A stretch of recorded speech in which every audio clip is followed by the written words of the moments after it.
Il ne vous induira jamais en erreur. Il ne vous mènera jamais sur un chemin qui pourrait lui déplaire. Il ne vous conduira pas sur un sentier où vous pourriez trébucher, tomber et détruire votre vie. Nous pouvons nous attendre à ce que Dieu nous dirige dans chaque aspect de notre vie. Obéissez à Dieu et laissez-lui toutes les conséquences. Vous devez combattre à genoux.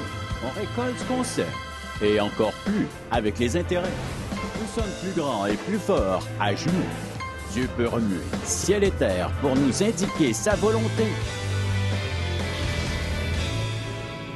On ne réalise pas toujours toutes les implications de la vie chrétienne et habituellement, lorsqu'une personne est sauvée, soit qu'elle remplit une carte ou qu'elle lève la main ou qu'elle se rende dans une autre pièce et finalement elle est baptisée et on la laisse s'arranger toute seule.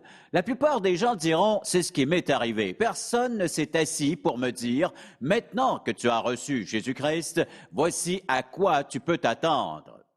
Ils doivent se débrouiller seuls dans leur nouvelle vie. Imaginez, vous êtes tout juste sauvé et quelqu'un vous donne ça et dit « voici votre livre d'instructions ». C'est assez effrayant lorsqu'on y pense, même si c'est notre livre d'instructions. Avant de bien le comprendre, ils auront besoin d'un peu d'aide. Et assez souvent, les gens commencent leur vie chrétienne et ensuite se découragent car ils ne reçoivent aucune aide. Et ils ne savent pas à quoi ils peuvent s'attendre. Avant d'aller plus loin, j'aimerais d'abord vous rappeler le thème de notre série d'études. Marcher au même rythme que Dieu et au même pas que lui. Quand Paul utilise le mot « marcher », ce terme fait référence à notre marche de vie ou comment nous devons vivre. Et nous pourrons lire Éphésiens chapitre 4 où l'apôtre aborde justement cette question. Il nous enseigne à cheminer. Aux 3 premiers chapitres, il nous parle de notre expérience de salut et comment Dieu nous bénit. Il nous révèle à quel point nous sommes riches en vertu de cette expérience. Et grâce à ce que nous sommes et de qui nous sommes en Jésus-Christ, il poursuit au 4e chapitre en disant « Je vous encourage donc, moi, le prisonnier, dans le Seigneur, à marcher d'une manière digne de l'appel que vous avez reçu. Soyez simples, doux et patients, supportez-vous les uns les autres avec amour, vous efforçant de conserver l'unité de l'esprit par le lien de la paix. » Paul nous exhorte à marcher d'une manière digne, c'est-à-dire d'une manière conforme à ce que nous sommes. Marcher d'une manière digne de notre appel. Quel est cet appel? Nous avons 4 appels. Un appel au salut, un appel à la sanctification, c'est-à-dire à vivre saintement, un appel au service et un appel à la redevabilité. Vivons donc de manière conforme à ces 4 appels. Or, supposons par exemple que vous ayez reçu Jésus comme sauveur et maintenant vous êtes un jeune chrétien, ou peut-être pas si jeune que ça. Et les seules choses que vous ayez faites sont d'aller à l'église, peut-être lire votre Bible et prier un peu et de donner à l'offrande. Mais à quoi pouvez-vous vous attendre? Quelles devraient être vos attentes en recevant Jésus-Christ comme sauveur personnel? En devenant un chrétien, à quoi vous attendiez-vous? Et qu'en pense Dieu? Je répondrai à ces questions dans ce message. À quoi vous attendez-vous? Comment Dieu peut-il œuvrer dans votre vie en tant que sauveur? Il nous a sauvés, il est donc notre sauveur. Il est notre Seigneur, notre Maître et notre guide. Vous verrez apparaître environ 9 mots sur cet écran. Il y en a sans doute plus, mais ceux-ci nous donneront une idée à quoi le chrétien peut-il s'attendre lorsqu'il reçoit Jésus comme sauveur personnel. Et le premier mot est une relation intime. Lorsque Jésus nous sauve, c'est là son premier objectif. Dieu dit par exemple qu'il nous a prédestinés, vous et moi, à être configurés à l'image de son Fils. Jésus le dit plusieurs fois de différentes façons. Moi et le Père, nous sommes un. Si vous m'avez vu, vous avez vu le Père. Et il enseignait, le Père est en moi, je suis dans le Père. Jésus parlait continuellement de cette relation entre lui et le Père et particulièrement de son intimité. On se rappelle par exemple Marc chapitre 1, verset 35, où il est écrit « Le matin, bien avant le jour, il se leva, sortit, s'en alla dans un lieu désert, et là il priait, il parlait et écoutait son Père avec amour. Il le laissait diriger toute sa vie dans une unité parfaite et absolue. Telle est la nature de leur relation. Jésus prie, par exemple, que nous puissions entretenir ce genre de relation avec lui dans sa prière au 17e chapitre de Jean. L'intimité est un don immense. Pourquoi? parce qu'il nous fait atteindre un stade d'existence indescriptible. Comment expliqueriez-vous l'amour? Si vous pouvez l'expliquer, vous n'avez jamais aimé, vous n'avez jamais été aimé. L'amour ne peut pas être expliqué. Et de penser que Dieu nous aime tous, que ce Dieu, sans aucun péché, juste parfait et saint dans tous ses aspects, puisse nous aimer d'une manière parfaite, sans péché, absolument, totalement, éternellement, inconditionnellement. Comment l'expliquer? Ces mots ne nous donnent qu'une idée à quel point il est impossible de rendre avec des mots l'amour de Dieu. Que veut-il de nous? Il nous a sauvés afin de développer cette relation avec nous. À quoi pouvons-nous nous attendre? Après l'avoir accepté comme sauveur, le chrétien peut développer cet immense sens d'intimité avec Dieu. Passons maintenant au deuxième mot. À vrai dire, c'est une expression. Il s'agit de son adéquate providence. Et ce sujet est particulièrement d'actualité en raison de nos problèmes financiers. Nous avons de la difficulté à gérer notre argent avec la flambée des prix du pétrole. Et pas seulement du pétrole. Nous sommes dans un contexte de crise économique et tout augmente. Nous devons donc marcher à son rythme en ce qui concerne la gestion de notre argent. Et quand nous pensons à marcher à la cadence de Dieu, qu'est-ce que ça veut dire? Au 6e chapitre de Matthieu, nous pouvons trouver quelques réponses. Alors, lorsque les gens sont inquiets et anxieux, se disent « Que ferons-nous si telle et telle chose arrive ?» Dieu y répond déjà dans sa parole écrite dans la Bible. Il y a plusieurs siècles et même quelques millénaires, les conditions de vie étaient alors bien pires qu'aujourd'hui. Lisons à partir du verset 25. C'est pourquoi je vous dis, ne vous inquiétez pas pour votre vie de ce que vous mangerez, ni pour votre corps, de quoi vous serez vêtu. La vie n'est-elle pas plus que la nourriture et le corps plus que le vêtement? Regardez les oiseaux du ciel, ils ne sèment ni ne moissonnent, et ils n'amassent rien dans des greniers, votre Père céleste les nourrit. Ne valez-vous pas beaucoup plus qu'eux? Sautons tout de suite au verset 31. Ne vous inquiétez donc point, ne dites pas, que mangerons-nous, que boirons-nous, de quoi serons-nous vêtus? Car toutes ces choses, ce sont les païens qui les recherchent. Votre Père céleste sait de quoi vous avez besoin. Cherchez premièrement le royaume et la justice de Dieu, et toutes ces choses seront données par-dessus. Ne vous inquiétez donc pas du lendemain, car le lendemain aura soin de lui-même. À chaque jour suffit sa peine. Que veut-il dire? Simplement ceci, l'Éternel Dieu s'engage à pourvoir à tous nos besoins. Cette promesse s'adresse à nous. Dieu s'identifie comme un pourvoyeur. En plus, dans l'Épître aux Philippiens, il nous promet autre chose. Mon Dieu pourvoira à certains besoins, à tous vos besoins selon sa richesse avec gloire. Très souvent, nous interprétons ce verset d'un point de vue financier. Pourtant, nous avons d'autres besoins, des besoins physiques ou émotionnels ou financiers ou encore relationnels. Les besoins varient d'une personne à l'autre. Et Paul nous répond, « Mon Dieu pourvoira tous vos besoins selon sa richesse avec gloire. » J'apprécie surtout cette dernière partie. Dieu pourvoit aux besoins selon sa richesse avec gloire. Qu'est-ce que cela signifie? Ça veut dire, premièrement, que ses ressources sont inépuisables. Il est écrit selon ses richesses.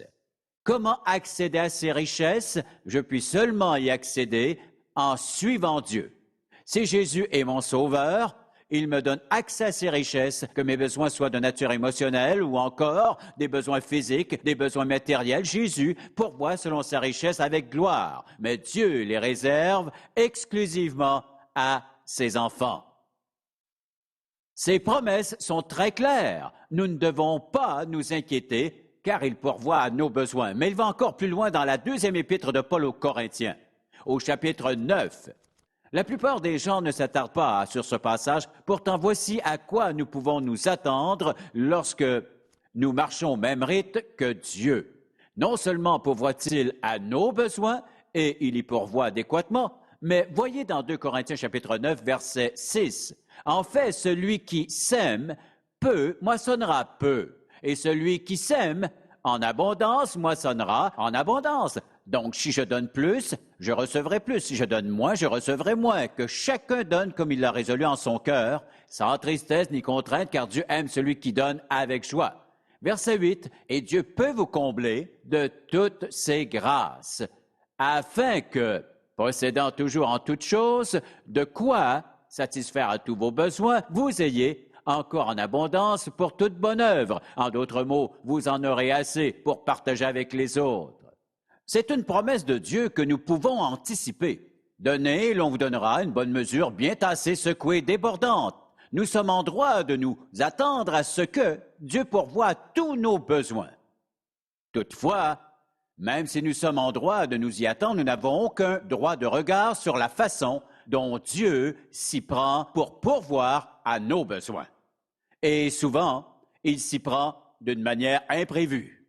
Dieu est prêt à pourvoir à nos besoins, mais il nous donne la responsabilité, comme on l'a vu, la responsabilité de donner. Donnez, l'on vous donnera. Une bonne mesure bien tassée, secouée, débordante.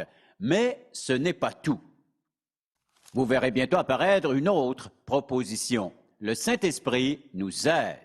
Car en recevant le Seigneur Jésus-Christ en tant que Sauveur, le Saint-Esprit est venu dans notre vie et vous a scellé à jamais en tant qu'enfant de Dieu.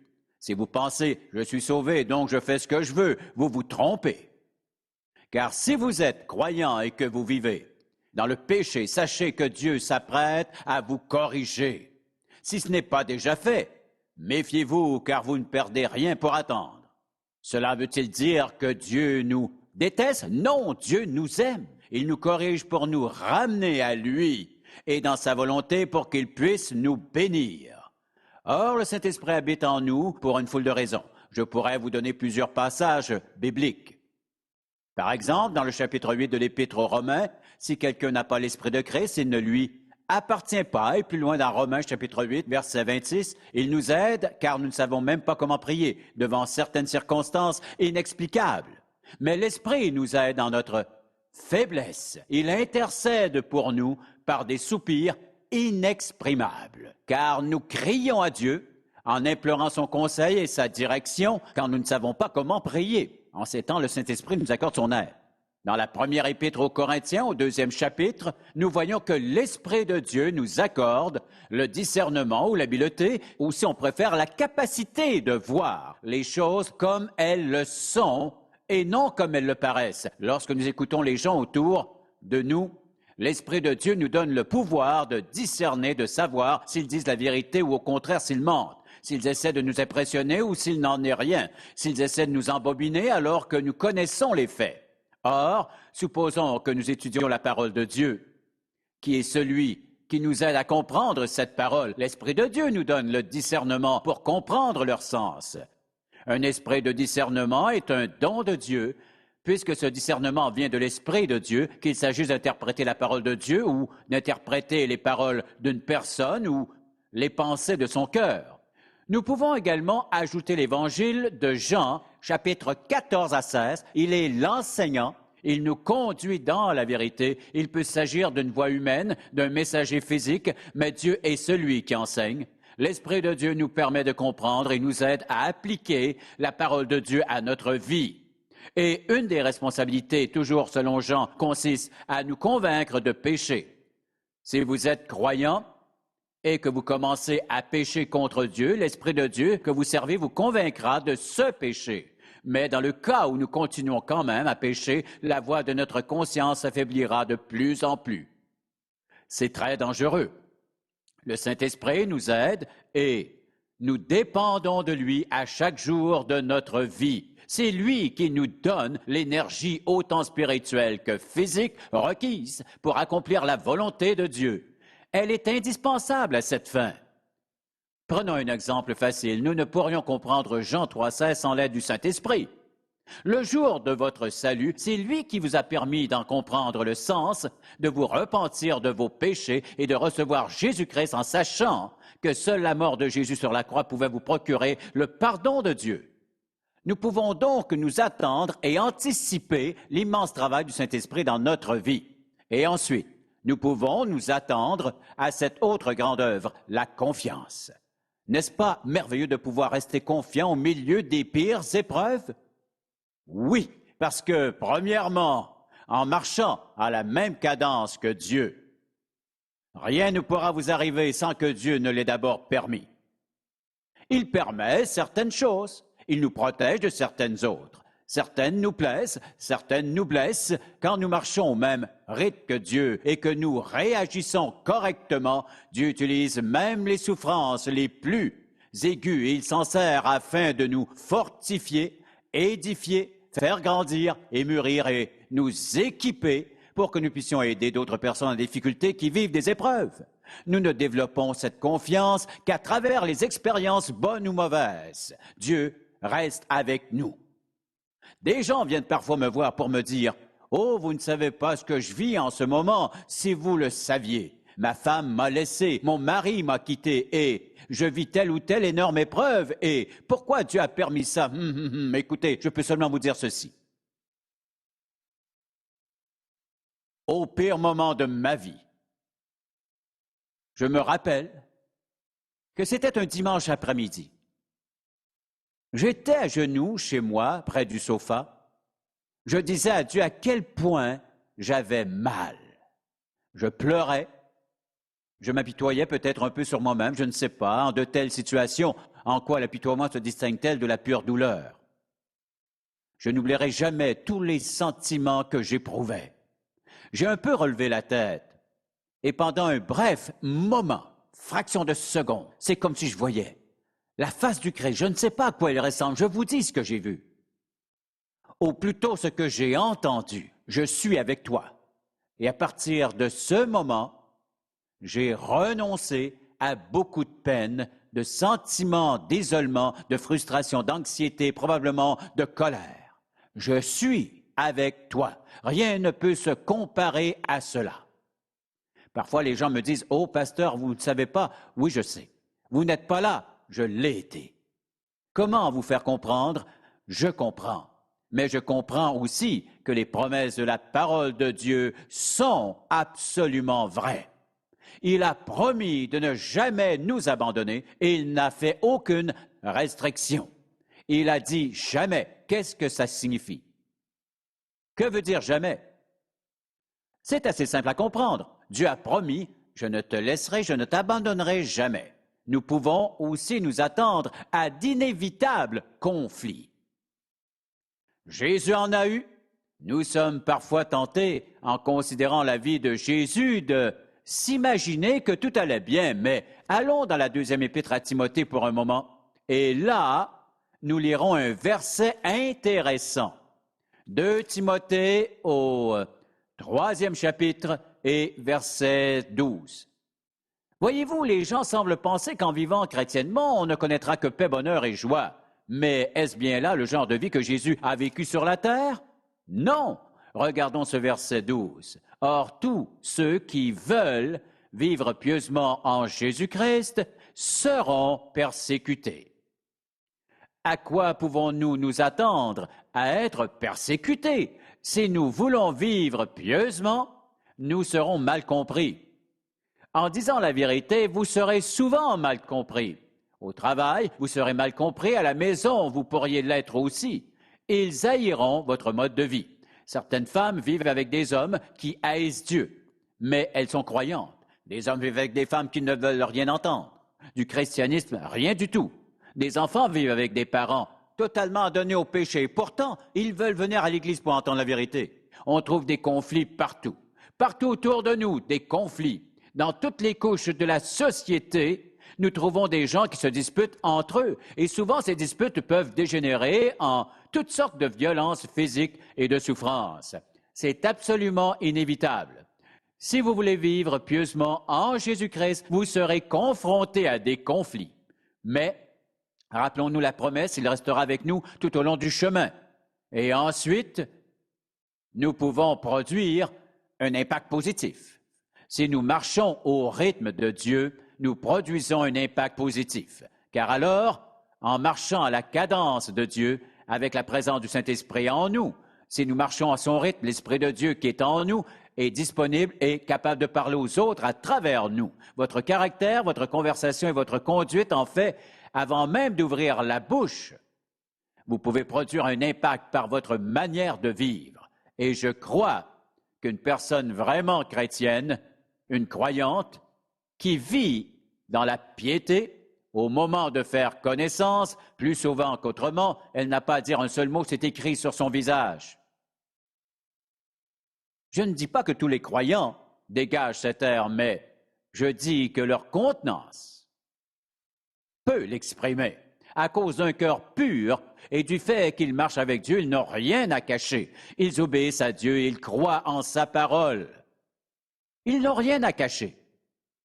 Et vous, voulez-vous finir vos jours en regardant l'ensemble de votre vie et dire « En fait, ma vie s'est limitée à peu de choses. Boulot, métro et avant d'aller faire dodo, un peu de plaisir à regarder la télévision jusqu'à minuit. Et le lendemain, recommencer toujours la même morne routine. Et maintenant, j'ai 60 ans, 65 ans, 75 ans. Et ma vie tire à sa fin. Ce sont là vos attentes? » J'aime ce verset que nous pourrions peut-être lire. Tournez avec moi dans Actes, chapitre 13. J'ai pourtant lu ce texte à plusieurs reprises. Mais je ne l'avais pas vraiment saisi. Je l'ai lu récemment et là, ça m'a donné un choc. Comment ai-je pu lire ce texte durant toutes ces années sans en être frappé? Oh, je me fais souvent frapper comme ça.